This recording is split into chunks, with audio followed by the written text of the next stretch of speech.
Continuing our discussion on the Middle East and the peace talks and negotiations that are ongoing, we were joined earlier by Rashid Khalidi, who is a professor of Middle East history and the director of the Center for International Studies at the University of Chicago. He joins us via satellite from Chicago. Thank you for joining us. We appreciate it. I am joined in the studio here now by Maher Abdelqader, who is the vice president of the Palestinian American Congress, one of the largest Palestinian organizations in America, and Dr. Ken Kellner, National Vice President for the Public Affairs for Likud, United States of America, Likud USA. Thank you, gentlemen, for joining us. Greatly appreciate it.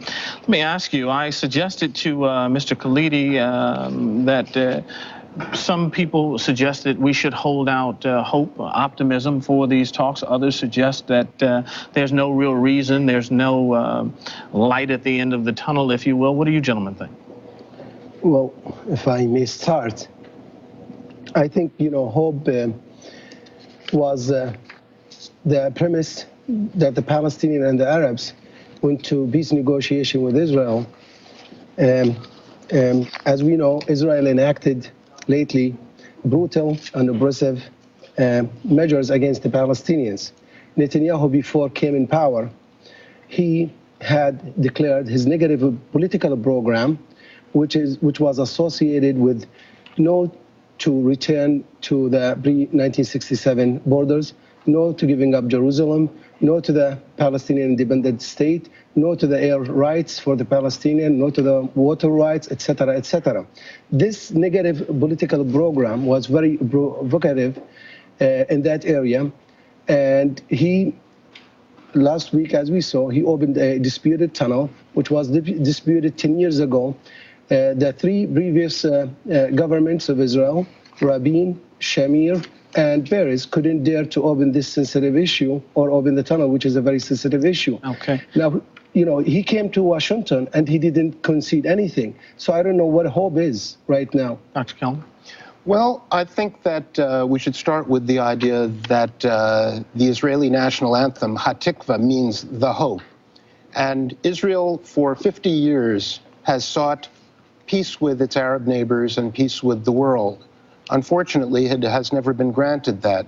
And I think that what really undermines hope is the fact that Yasser Arafat leads the Palestinian people at this point. And he is and has been in the past a terrorist organization, led a terrorist organization.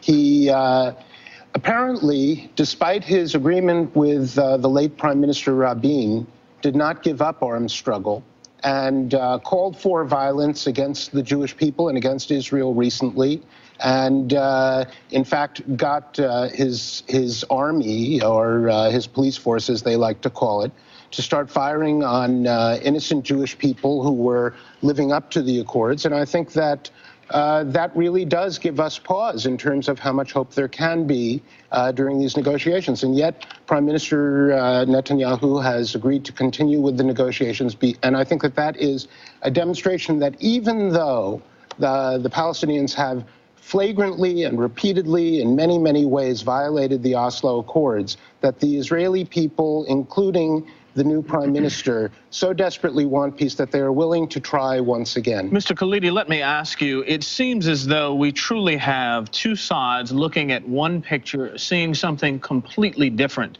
That has been the case, unfortunately, historically. Do you think that the gap is widening or closing? I think the gap is widening, and I think it's about time that the American administration, which is a signatory to these agreements, step up and say something about these kinds of violations. I think, in fact, the shoe is on the other foot than the Likud spokesman stated.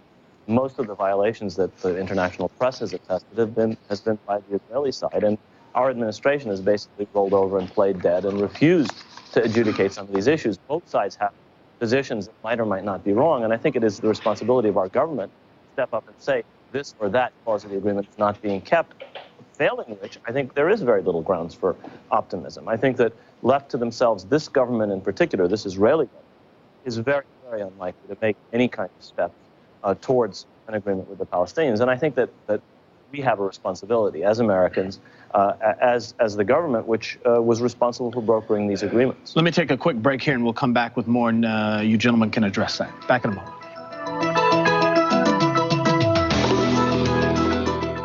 by in studio here Maher Abdelqader, and he's vice president of the Palestinian American Congress, one of the largest Palestinian organizations in America. I want to put to you one of the questions that we have heard over the course of the last couple of weeks, that perhaps both men, Benjamin Netanyahu and Yasser Arafat, are too far on each end to meet in the middle.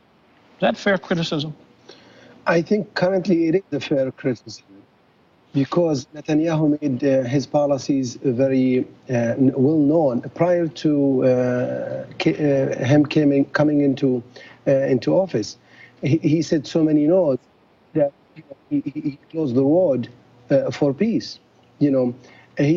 We have to realize that. What about Arafat? Arafat, first of all, Arafat was elected by the majority of the Palestinian people. He got over 80% of the vote, which means the majority of the Palestinian people want him and elected him as a leader for them, whether we like him or we don't like him. Arafat got engaged in peace because he wants to improve the economic condition for the Palestinian and the occupation. As we know, UN Resolution 242 and 338 made that the land which was occupied by Israel in 1967 as a land that must be given up during the peace. Now, Israel is not making a commitment to peace under Netanyahu. In the contrary, they are saying no, no, no to too many things. Let me take you over to Dr. Ken Kellner, National Vice President for Public Affairs for Likud USA, and you suggested that we should note that there is no real affiliation with the government of Israel. We're not official spokesmen for the Israeli government. We're American Jews who support them. Of what they do. What about Netanyahu? A lot of criticism, quite frankly, out of these talks, even by the United States press, who normally is quite kind to Israel to some degree, and no stigma attached there. Just many people suggest that, but a lot of criticism on his hardline stance this go round. Well, the media has been critical of Israel in a disproportionate and unbalanced way now for many, many years. And this is widely known. You can read it in the op-ed columns of the New York Times, the Washington Post, and elsewhere, that even some of their columnists say this. So I take issue with that, first of all. I think Netanyahu has changed the negotiating stance of Israel in the following way.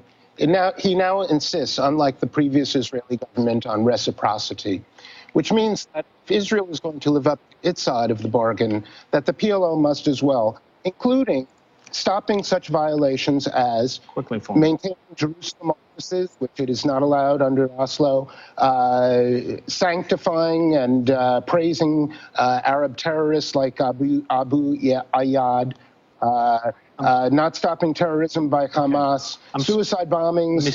Let me stop you right there. I could go on and on. Break. Okay. Gentlemen, thank you very much. We'll be back in just a moment.